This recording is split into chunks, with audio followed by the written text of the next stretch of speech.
Hello मेरे भाई, आप सभी के लिए लेके आया हूँ बायोलॉजी का 30 गैस क्वेश्चन जो 1 फरवरी के लिए एकदम फाइनल रहेगा।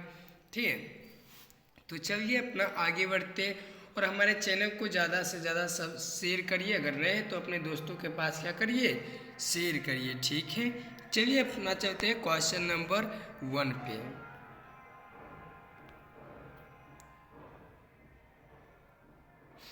पहला क्वेश्चन है, अलैंगिक प्रजनन द्वारा निर्मित संतान को क्लोन क्यों कहा जाता है? यानी कि अलैंगिक प्रजनन द्वारा जो निर्मित यानी उत्पन्न संतान जो जन्म लेता है उसको क्लोन क्यों कहते हैं? उत्तर देखिए, क्या है कि अलैंगिक प्रजनन में ये युग्मकों का निर्माण या संवहन शामिल नहीं होता है। इस प्रकार प्रजनन में एक ही माता पिता संतान पैदा करने में सक्षम है। इस प्रकार उत्पन्न संतान एक दूसरे के समान होती हैं और अपने माता पिता की सटीक प्रतिलिपियां होती हैं। वे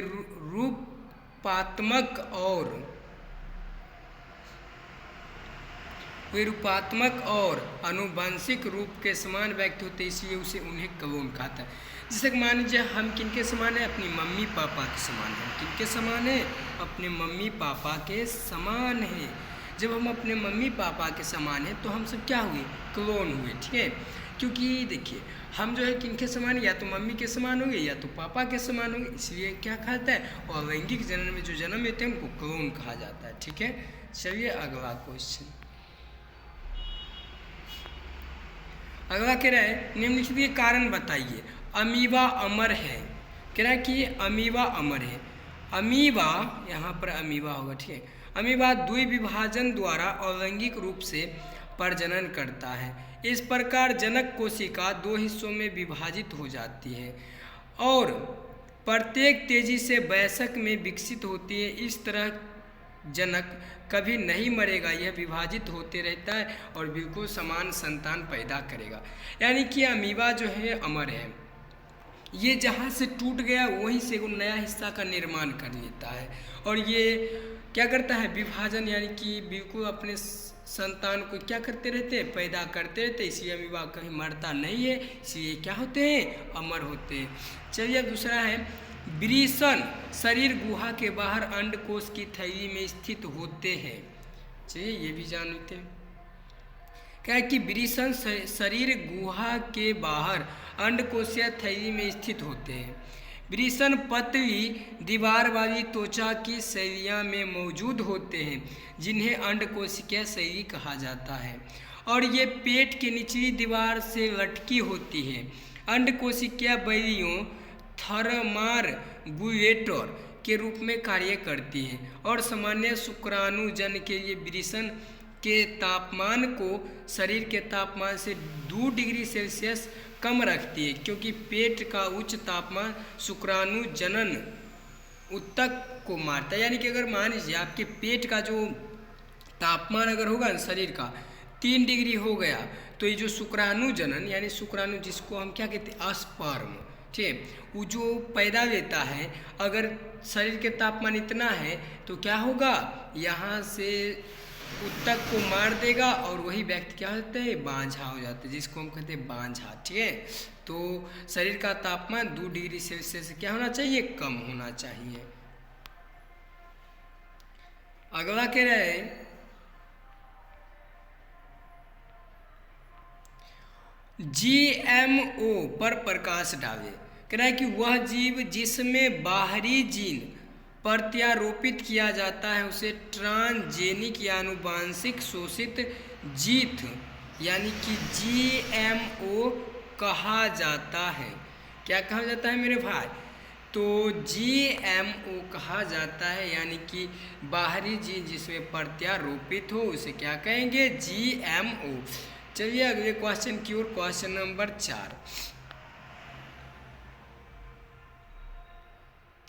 कि जैव उर्वरक से आप क्या समझते हैं? जैसे कि देखते हैं जैव उर्वरक किसको कहेंगे, जो गोबर होता है ना, गोबर समझते हैं, भैंस गाय का गोबर, उसी को कहते हैं जैव उर्वरक। और जब हम ये जैव उर्वरक खेतों में डालते हैं ना, जब जैव उर्वरक हम क्या करते हैं खेतों में डालते हैं ना, तो खेत की उर्वरा शक्ति बढ़ जाती है और फसल हमारा अच्छे मात्रा में उत्पादन होती है। क्या जैव उर्वरक किस प्रकार की मिट्टी की उर्वरता को चढ़ाते हैं? जैव उर्वरक ऐसे जीव हैं जो मृदा में पोषक तत्वों को बढ़ाते हैं। जैव उर्वरक की प्रमुख शीत जीवाणु साइनोबैक्टीरिया और कवक है। यानी कि गोबर में क्या होते हैं? साइनोबैक्टीरिया होते हैं और कवक होते हैं। अब कहीं आगे कि ए भैया कवक के ना होता है रे, तो देखिए कवक के ना होता है। जब बाढ़ आया है तो आप कभी चले हैं? जब बाढ़ आया है तब बाढ़ के समय अगर आप ना पानी में जैसे चलते हैं ना, तो वहाँ पे अगर गोबर पे आप लात रख दीजिएगा ना, ये आपके गोड़ क्या होने लगता है? एकदम पूरा सफ़ेद हो जाएगा। तो जो सफ़ेदवा वाला आपके गोड़ में धरता है ना, उसी को क्या कहते हैं? कवक कहते हैं। और नीचे पढ़ लीजिएगा, सब वही लिखा गया है। चलिए आगे 4 नंबर क्वेश्चन की ओर। 4 नंबर सॉरी वही है 6 नंबर। कह रहा है कि जीन विनिमय किसे कहते हैं? कह रहा है कि विनिमय अर्धसूत्री विभाजन की एक महत्वपूर्ण घटना है। वह प्रक्रिया जिसके द्वारा जीन एक गुणसूत्र, यानी गुणसूत्र को इंग्लिश में कहते हैं क्रोमोसोम, से अपने दूसरे समजात गुणसूत्र पर उपस्थित जीन के साथ अदला बदली करते हैं, उसे जीन विनिमय कहते हैं। यानी कि एक जीन दूसरे जीन के साथ जो अदला बदली करते हैं ना, उसी को क्या कहते हैं? जीन विनिमय। जैसे कि आप क्लास 10 में पढ़े होंगे वस्तु विनिमय प्रणाली। तो वहाँ क्या करते थे? एक वस्तु के बदले क्या करते थे? दूसरा वस्तु देते। जैसे कि मान लीजिए हम दिए क्या, हम किसी को चावल दिए, अब क्या है रे भैया, हम चावल दिए, हमको चड्डी चाहिए तो चड्डी लेंगे, ठीक है।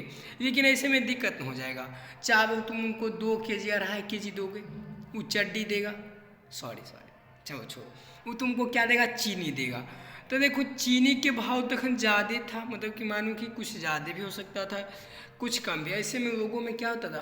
असंतोष बढ़ता था। इसी को वस्तु विनिमय प्रणाली कहते हैं। और यहाँ पे जीन विनिमय वही हुआ, ठीक है। चलिए आगे कह रहा है निम्नलिखित रोगिका रोगजनक के नाम लिखिए। जैसे कि अमीबा, मलेरिया, न्यूमोनिया, एस्करिता। पे अमीबिया पेचिस एंट अमीबा हिस्टोरिका नामक प्रोटोजोआ द्वारा होता है। यानी कि एंट अमीबा हिस्टोरिका नामक प्रोटोजोआ द्वारा होता है। बी है मलेरिया ज्वर, मलेरिया परजीवी, यहाँ पे परजीवी होगा, ठीक है, परजीवी प्लाज्मोडियम से उत्पन्न होता है। अगला सी नंबर है निमोनिया। यह रोग के कारक जीवाणु है। जीवाणु के नाम है एस्ट्रेप्टोकस, न्यूमोनिया और होमोफिल्स इन्फ्लुएंजी, ठीक है। ये सभी क्या है? रोग के नाम है। अब चलिए पढ़ते एस्कारिता। एस्कारिता जो है कह रहा है एस्केरिस रम्बिकाइडिस एवं एक साधारण गोल कृमि है जो मनुष्य के शरीर में अंतः परजीवी के रूप में विद्यमान रहते हैं। यानी कि यह एक गोल कृमि है, ठीक है, जो हमारे शरीर में क्या होते हैं? अंतः परजीवी के रूप में क्या रहते हैं? विद्यमान रहते हैं। चलिए आगे तो देख लीजिए। कह रहा है कि जीवाणु कोशिका में द्विविखंडन को केवल नामांकित चित्र द्वारा दर्शावे, यानी कि दर्शावे। तब पहले देखिए क्या होता है इसमें, इसको कहते हैं प्लाज्मा झिल्ली, इसको कहते हैं प्रोकैरियोटिक क्रोमोसोम, इसको कहते हैं कोशिका भित्ति और इसको कहते हैं क्रोमोसोम प्रतिलिपि, ठीक है। सिर्फ क्या करना है यहाँ पर, सिर्फ हमको क्रोमोसोम को दिखाना है, ठीक है। यहाँ पर क्या करना है? सिर्फ क्रोमोसोम को दिखाना है। जैसे कि मान लीजिए ग्रीन रंग में थे, ठीक है, तो यहाँ पर जो होता है ना सारे को सारे क्या होते हैं? ग्रीन कलर के होते हैं, ठीक है। सारे के सारे क्या होते हैं? मतलब ग्रीन कलर के होते हैं। इसमें भी ग्रीन कलर के होते हैं, इसमें भी ग्रीन कलर के होते हैं, इसमें भी ग्रीन कलर के होते हैं, इसमें भी ग्रीन कलर के होते हैं। मतलब कि इसको क्या कहते हैं? जीवाणु कोशिका में द्विविखंडन। बस ये फोटो बना दीजिएगा, आपको 2 नंबर कन्फर्म है क्यों देगा, ठीक है। चलिए अगले क्वेश्चन की ओर। कह रहा है कि जैव विविधता हॉट स्पॉट क्या है? भारत में पाए जाने वाले ऐसे 2 हॉट स्पॉट के नाम एवं उनकी विशेषता लिखें।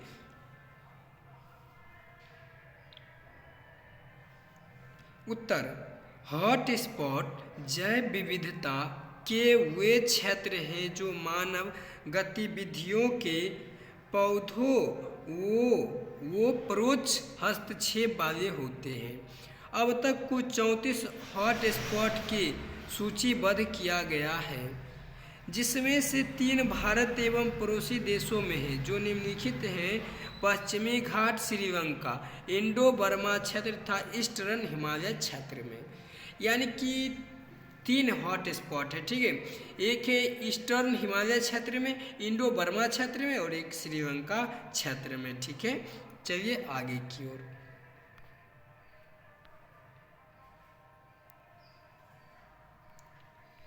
आगे कह रहा है रक्त के कार्य को लिखे, ये VVI है, ठीक है। मतलब कि ऐसे तो सब आपको VVI करवा रहे हैं, लेकिन ये बहुत ही ज़्यादा से ज़्यादा VVI। तो रक्त का कार्य नंबर 1, फेफड़ों से ऊतक तक ऑक्सीजन का परिवहन करता है। फेफड़ा से कहाँ तक? ऊतक तक ऑक्सीजन का परिवहन करता है। नंबर 2, विभिन्न ऊतकों में कार्बन डाइऑक्साइड को एकत्रित करके उसका फेफड़ों तक परिवहन करना। नंबर 3, उपापचय में बने विषैले एवं हानिकारक पदार्थों को एकत्रित कर और हानिकारक बनाने के लिए सकृत में भेजना, ठीक है। नंबर 4, कह रहा है कि विभिन्न प्रकार के उत्सर्जी पदार्थों के उत्सर्जन हेतु वृक्कों तक पहुँचाना, जैसे कि हो गया अपना मूत्र, ये सभी को क्या करते हैं? वृक्क तक पहुँचाते हैं, ठीक है। आगे चलिए, कह रहा है विभिन्न प्रकार के हार्मोन का परिवहन करना। नंबर 6, शरीर के ताप क्रम को नियंत्रित करना। चलिए आगे की ओर। कह रहा है क्लाइनफेल्टर सिंड्रोम पर प्रकाश डालें। क्लाइनफेल्टर कह रहा है कि यह ट्राइसोमी का एक उदाहरण है, लेकिन इसमें लिंग क्रोमोसोम X की एक अतिरिक्त प्रतिलिपि के मौजूद रहने के चलते मानव कोशिका में 47 क्रोमोसोम यानी कि 44 बीच में क्या होगा? बीच में प्लस 44 यानी कि 44 क्रोमोसोम होते हैं, लेकिन इसमें प्लस होते हैं X और Y, यानी कि 46 टोटल कितने हो गए? 47। यानी कि जब XX Y होगा तो यहाँ पे लड़का जन्म मिलेगा, जब तीनों XX हो जाएगा तब लड़की जन्म मिलेगा, ठीक है, हो जाता है। यह संलक्षण पुरुषों में पाया जाता है जो देखने में सामान्य लगते हैं, लेकिन इसमें मादा लक्षण परिलक्षित होते हैं, जैसे खी की भांति वक्ष की वृद्धि। ऐसे पुरुष प्राय बांझ होते क्योंकि इनमें शुक्राणु बहुत कम बन पाते हैं। मतलब कि देखिए, कह रहा है कि जिसमें 44 को क्रोमोसोम होते हैं और उसमें क्या होते हैं? 44 प्लस XXY। ऐसे पुरुष क्या होते हैं? बांझ होते हैं, क्योंकि इसमें ना क्रोमोसोम बहुत कम पाए जाते, शुक्राणु बहुत कम पाए जाते हैं, इसीलिए क्या होते हैं? पुरुष को बांझ कहा गया है, क्योंकि क्रोमोसोम की संख्या जो मानव कोशिका में होती है कितनी होती है? 27 होती है, यानी 47 होती है।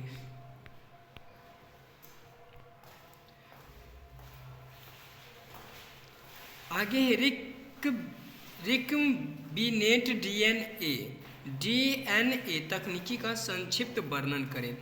प्रतिबंधन एंजाइम जिसमें डीएनए को काटा जाता है, बस इतना याद रखना है। प्रतिबंधन एंजाइम जिसमें डीएनए को काटा गया था, बस उसी के प्लाज्मिड को भी काटा जाता है। इससे प्लाज्मिड का एक टुकड़ा कटकर अलग हो जाता है। शेष बचे हुए बड़े भाग में डीएनए के कटे हुए टुकड़े को एंजाइम लाइगेज की मदद से जोड़ा जाता है। वह प्लाज्मिड जिसमें डीएनए के टुकड़ों को जोड़ा गया है उसे पुनर्योगज डीएनए रिकॉम्बिनेंट डीएनए कहा जाता है। यानी कि जिसको काट के पुनः जोड़ा जाए उसी को क्या कहते हैं? Recombinant DNA. अगला है मत्स्य पालन क्या है, भोजन की गुणवत्ता सुधार में इसकी क्या भूमिका है। क्या है कि मत्स्य एक प्रकार का उद्योग, यानी कि मछली पालना एक प्रकार का उद्योग है जिसका संबंध मछली अथवा अन्य जलीय जीव को पकड़ना, उनका प्रसंस्करण तथा उन्हें बेचने से होता है।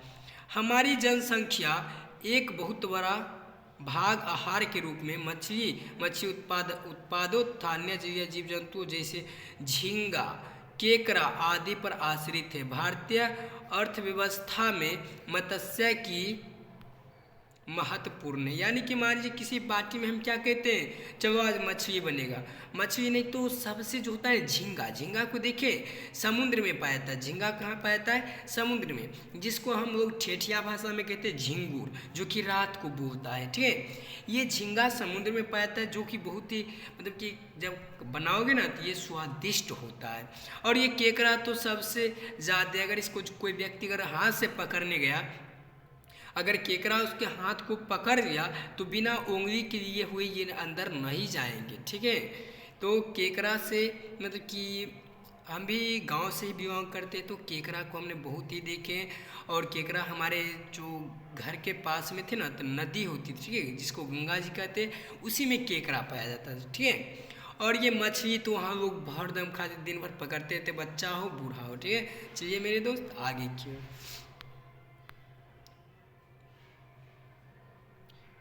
कह रहा है कि अमीया वर्षा पर संक्षिप्त टिप्पणी लिखे। अमीया वर्षा विभिन्न औद्योगिक प्रतिष्ठानों, स्वचालित वाहनों एवं विभिन्न प्रकार के ईंधनों के जलने से वातावरण में सल्फर तथा नाइट्रोजन के ऑक्साइड मुक्त होते रहते हैं। ये हवा में मौजूद जल से संयुक्त कर सल्फ्यूरिक अम्ल H2, सल्फ्यूरिक अम्ल का सूत्र H2SO4, H2SO4, ठीक है, H2SO4 एवं नाइट्रिक अम्ल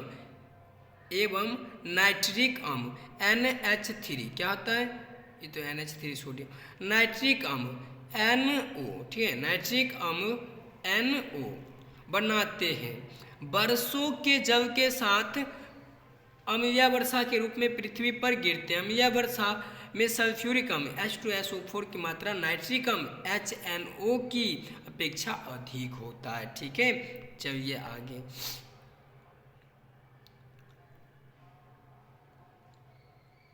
देखिए अभी कराना बहुत है, ठीक है, आप हमारे चैनल को ज़्यादा से ज़्यादा शेयर करिए और जुड़े रहिए, ये भी आपको करवा देंगे टोटल। ठीक है, चलिए मिलते हैं नेक्स्ट वीडियो में, तब तक के लिए थैंक्स, और ज़्यादा से ज़्यादा हमारे चैनल